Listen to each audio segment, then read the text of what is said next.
ለተረቡ ሰኔ 3 ቀን 2018 ዓ.ም አመሻሽ ላይ እንገኛለን። ሰላም ጤና ይስጥልን። የተወደዳችሁና የተከበራችሁ የኢትዮስ ሚዲያ ቤተሰቦች እንደምናመሻችሁ።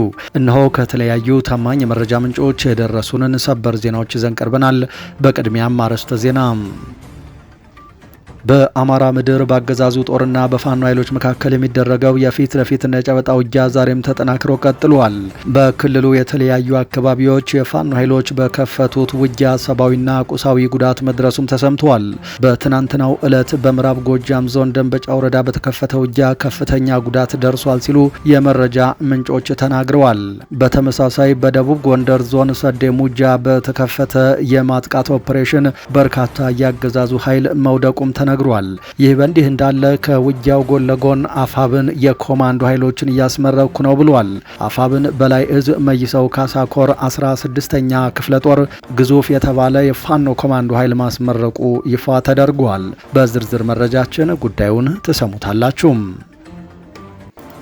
በአማራ ክልል ዋገምራ ዞን የቲዲኤፍ ታጣቂዎችና የአዴን ታጣቂዎች ሁለት ወረዳዎችን በመቆጣጠራቸው በርካታ ነዋሪዎች መፈናቀላቸው ተነገረ። ታጣቂዎቹ ከትግራይ ኃይሎች ጋር የጻግብጂ ወረዳን ከ2 ሳምንት በፊት እንደተቆጣጠሩ የወረዳው ነዋሪዎች አረጋግጠዋል። በአማራ ክልል ዋገምራ ብሔረሰብ አስተዳደር ዞን የአገው ዲሞክራሲያዊ ንቅናቄ አዴን ታጣቂዎች ናቸው የተባሉ የአበርገሌና ጻግብጂ ወረዳዎችን ሙሉ ለሙሉ መቆጣጠራቸውንና ማህበረሰቡን በስጋት ሸሽቶ መፈናቀሉን የአካባቢው ምንጮች ይፋ አድርገዋል። በዝርዝር ተሰሙታላችሁ። የካሜራ ባለሙያው የጽምዶ ሰለባ ነው ሲሉ ጄኔራሉ ተናገሩ። ወጣት ፍሊሞን በአስከፊው ጦርነት ወቅት ጾታዊ ጥቃት ለደረሰባቸው ሴቶች ድጋፍ በሚያደርገው ህዌት በተሰኘ ግብረሰናይ ድርጅት ውስጥ በካሜራ ባለሙያነት ያገለግል ነበር። ነሐሴ 4 2017 ዓ.ም ከምሽቱ 2 ሰዓት ላይ ግን በመቀሌ ከተማ አዲሃቂ ክፍለ ከተማ ውስጥ በባጃጅ እየተጓዘ ሳለ ተሰውሯል። እስካሁንም ለ11 ወራት ማለትም 330 ቀናት የደረሰ በት አልታወቀም። ታዲያ ዛሬ ጄኔራሉ የካሜራ ባለሙያው የጽምዶ ሰለባ ነው ሲሉ ይፋ አድርገዋል። በዝርዝር መረጃውን ይዘናል። የሱዳን ሰራዊት በኢትዮጵያ ድንበር አቅራቢያ የምትገኘውን ኩምሩክ ከተማን ለመቆጣጠር የተጠናከረ የአየር ጥቃት ከፈተ። የሱዳን ሰራዊት በስትራቴጂካዊቷ ብሉ ናይል ግዛት የድንበር ከተማ በሆነችው ኩርሙክ ላይ የድሮን ጥቃቶችን ማጠናከሩን ሱዳን ትሪቡን ዘግቧል። ይህ ወታደራዊ ዘመቻ የተከፈተው ከተማዋን ተቆጣጥሮ ከሚገኘው የአርኤስኤፍ እና ከሱዳን ሕዝብ ነጻ አውጪ ንቅናቄ ሰሜን ጥምረት ዳግም ለማስመለስ መሆኑም ተገልጿል። የብልጽግናው አገዛዝ በአንጻሩ ኤስኤፍ ወታደሮች ድጋፍ እያደረገ መሆኑ ይነገራል። በዝርዝር መረጃችን ተሰሙታላችሁ። ክቡራትና ክቡራን ከኛ ጋር ከቆያችሁ እነዚህንና ሌሎችን መረጃዎች ቀጥለን በዝርዝርና በትንታኔ ወደ እናንተ እናደርሳለን። ለኢትዮስ ሚዲያ አዲስ ከሆኑ በየቀኑ የምንለቃቸው መረጃዎች በፍጥነት እንዲደርሷችሁ ቻናሉን ሰብስክራይብ ማድረጋችሁን እርግጠኛ ሆኑ። ሀሳብ አስተያየት ቢኖራችሁ ኮሜንት መስጫው ለእናንተ ክፍት ነው። በቀጥታ ወደ ዝርዝር መረጃው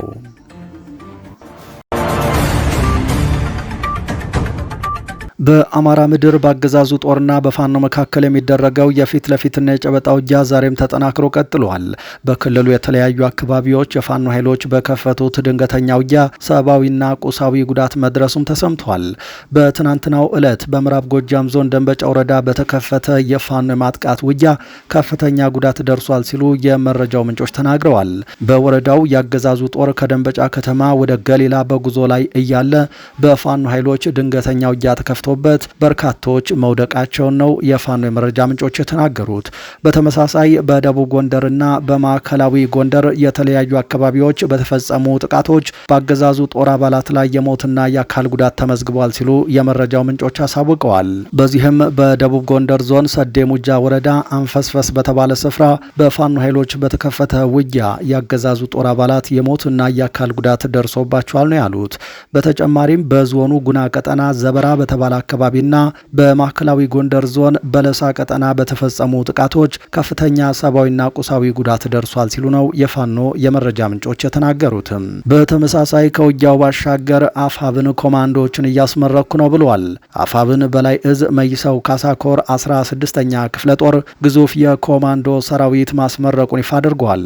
ትናንት ሰኔ 2 2018 ጣና ብርጌድ በመባል የሚታወቀው አደረጃጀት አሁን ላይ ከቀጠናው አቀማመጥ ለግዳጅ በሚያ በሚያመች መንገድ የመፍትሄ አቅጣጫዎችን በውል በማጤን እና በመምከር ታላቁ አርበኛ ልባርጋቸው ሙጬ ያለመውን ትክክለኛ የመታገያ ሀሳብ ከዳር ለማድረስ ጥልቅ ውይይት በማድረግ የክፍለ ጦሩን አደረጃጀት አፋብን በላይ እዝ መይሰው ካሳኮር 16ኛ ልባርጋቸው ሙጬ በሚል ስያሜና በስሩ 4 ሬጅመንቶችን በማደራጀት ካጠናቀቀ የሰነባበተ ሲሆን ለወራት በአስቸጋሪ ሁኔታ ብዙ መሰናክሎችን በማለፍ በተለይ የታላቁ አርበኛ ልባርጋቸው መስዋዕትነት ሳይበግራቸው እንደ ታጋይ በቁጭት የተሻለ ለመስራት የፋኖ ኮማንዶዎችን አሰልጥነው አስመርቀዋል።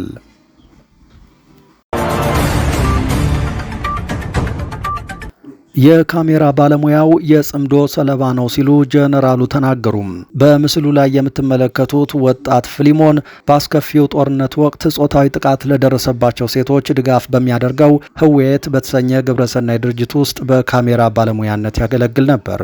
ነሐሴ 4 2017 ዓ.ም ከምሽቱ 2 ሰዓት ላይ በመቀሌ ከተማ አዲሃቂ ክፍለ ከተማ ውስጥ በባጃጅ እየተጓዘ ሳለ ተሰውሯል። እስካሁን ለ11 ወራት ማለትም ለ330 ቀናት የደረሰበት አልታወቀም። ባህራ መሬት የሚገኘው የትግራይ ሰላም ኃይል አዛዥ እንደሆኑ የሚነገርላቸው ጀነራል ገብረ እግዚአብሔር በየነ ለኮርነር ፕሬስ ሚዲያ በሰጡት ቃለ መጠይቅ በህወሓትና በኤርትራ መካከል ጽምዶ የሚባል ግንኙነት መጀመሩን ተከትሎ የኤርትራ ወታደሮች በትግራይ ሴቶች ላይ የፈጸሙት ጾታዊ ጥቃት ማስረጃ እንዲዳፈን ለማድረግ ነው የካሜራ ባለሙያው ሰለባ የሆነው የሚል ከባድ ክስ ሰንዝረዋል። ባለሙያው የያዘውን መረጃና ማስረጃ አሳልፎ ለመስጠት ፈቃደኛ ባለመሆኑ በህወሓት ሰዎች ታግቶ ለኤርትራ መንግስት ተላልፎ ተሰጥቷል በማለትም አክለዋል። እሱ እየሰራበት የነበረው ህዌት የተሰኘ ድርጅት እንዲዘጋ ተደርጎ መስራቿ መሰረት ሀዱሽ ሀገር ጥላ ለመሰደድ መገደዷን ጀነራል ወዲያን ጥሩ ገልጸዋል። ግለሰቡ በተሰወረ በጥቂት ቀናት ውስጥ የመቀሌ ፖሊስ ጉዳዩን አጣርቶ በአጭር ጊዜ ውስጥ እንደሚያሳውቅ ቃል ገብቶ የነበረ ቢሆንም ላለፉት 330 ቀናት ምንም አይነት ተጨባጭ መረጃ ይፋ አላደረገም። ባለቤቱና 2 ህጻናት ልጆቹ አሁንም በከፍተኛ ተስፋና ጭንቀት ውስጥ ሆነው ፍሊሞንን እየተጠባበቁት ነው።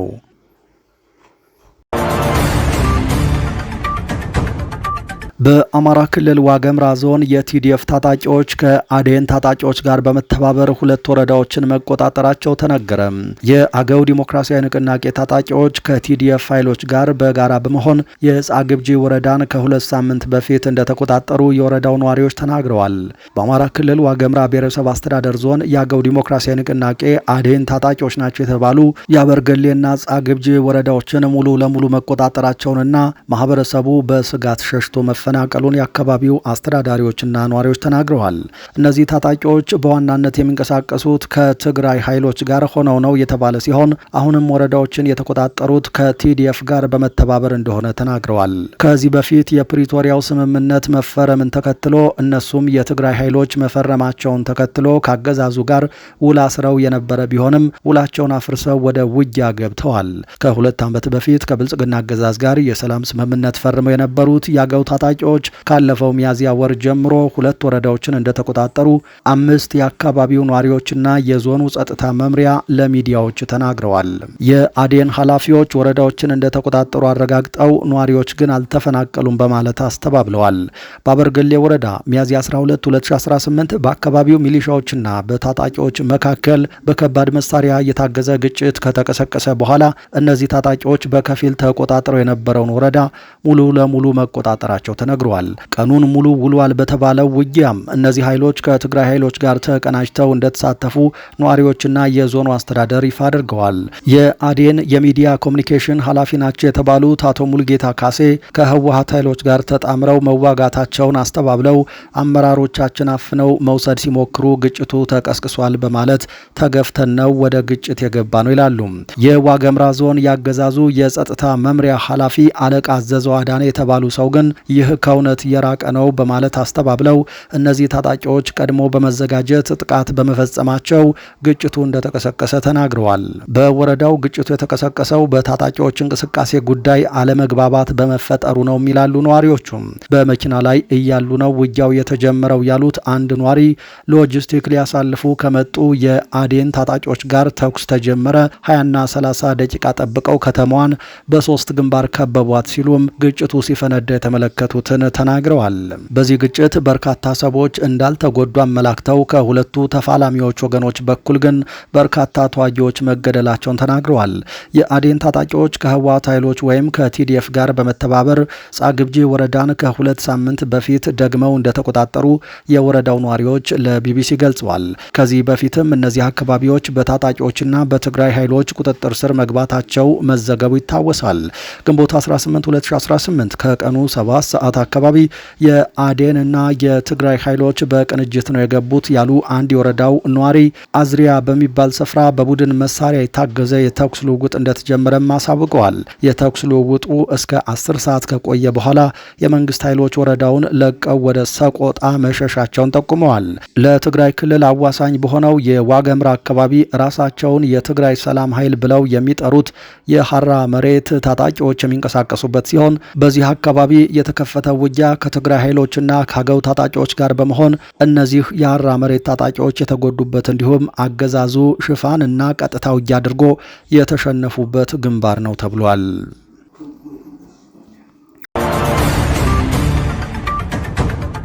የሱዳን ሰራዊት በኢትዮጵያ ድንበር አቅራቢያ የምትገኘውን ኩምሩክ ከተማን ለማስመለስ የተጠናከረ የአየር ጥቃት ከፈተ።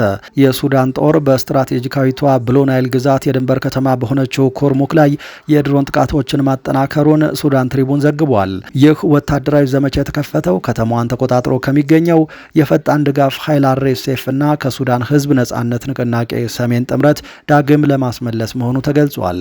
ሱዳን ትሪቡን የወታደራዊ ምንጮችን ዋቢ በማድረግ እንደዘገበ የሱዳን ጦር በዚህ ሳምንት ውስጥ ብቻ በኩርሙክ ከተማና በዙሪያዋ መሽገው በሚገኙት የፈጣን ድጋፍ ኃይል ታጣቂዎች የመከላከያ ይዞታዎች ላይ ሁለተኛውን የድሮን ጥቃት ሰንዝሯል። ይህች በኢትዮጵያ ድንበር አቅራቢያ የምትገኝ ከተማ ካለፈው መጋቢት ወር ጀምሮ በእነዚህ ጥምር ኃይሎች ቁጥጥር ስር መቆየቷ ይታወሳል።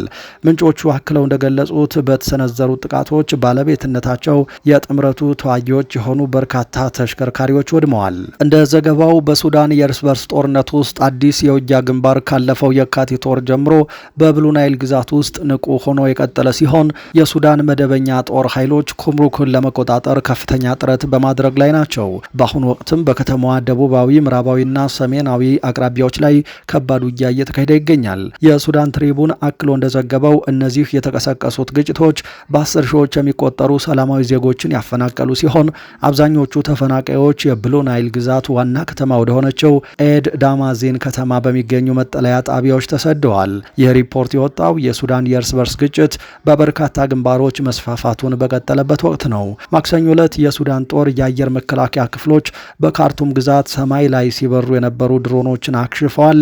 የአካባቢው ነዋሪዎችም በኦምዱርማንና በሰሜን ካርቱም አካባቢዎች የፍንዳታ ድምፅ መስማታቸውን ተናግረዋል ሲል የሱዳን ትሪቡን ዘግቧል። የዓይን እማኞች ለዜና አውታሩ እንደገለጹት የአየር መከላከያ ሚሳኤሎች በሰሜን ምዕራብ ኦምዱርማንና ከዋና ከተማዋ በስተ ምስራቅ በሚገኘው ምስራቅ ናይል አካባቢ ድሮኖችን ሲመክቱ ታይተዋል። ሱዳን ትሪቡን የጠቀሳቸው ወታደራዊ ምንጮች በበኩላቸው በሰሜን ምዕራብ ኦምዱርማን የሚገኙ ወታደራዊ ይዞታዎችን ለመምታት የሞከረ የRSF ድሮን ኢላማው ቦታ ሳይደርስ መክሸፉን አስታውቀዋል።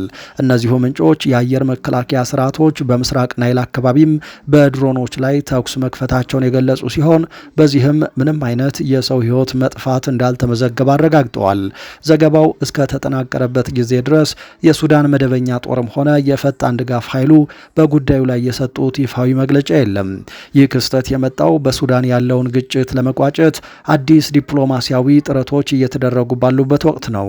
በአረብና አፍሪካ ጉዳዮች ላይ የአሜሪካ ከፍተኛ አማካሪ የሆኑት ማሳድ ቡሎስ በይፋዊ የኤክስ ገጻቸው ባሰፈሩት መግለጫ ከተባበሩት አረብ ኤሚሬትስ ምክትል ጠቅላይ ሚኒስትርና የውጭ ጉዳይ ሚኒስትር ሼክ አብዱላህ ቢን ዛይድ አልናህያን እንዲሁም ከግብጽ የውጭ ጉዳይ ሚኒስትር ባደር አብደላቲ ጋር በተናጠል በስልክ መወያየታቸውን አስታውቀዋል። የተወደዳችሁ የኢትዮስ ሚዲያ ቤተሰቦች ለምሽቱ ያዝናችሁ አዳዲስ መረጃዎች እነዚህ ነበሩ። ነገ በረፋድ የመረጃ ጥንቅራችን ሌሎች ጉዳዮችን ይዘን እንጠብቃችኋለን። እስከዛው ሰላም ጊዜ ተመኘን።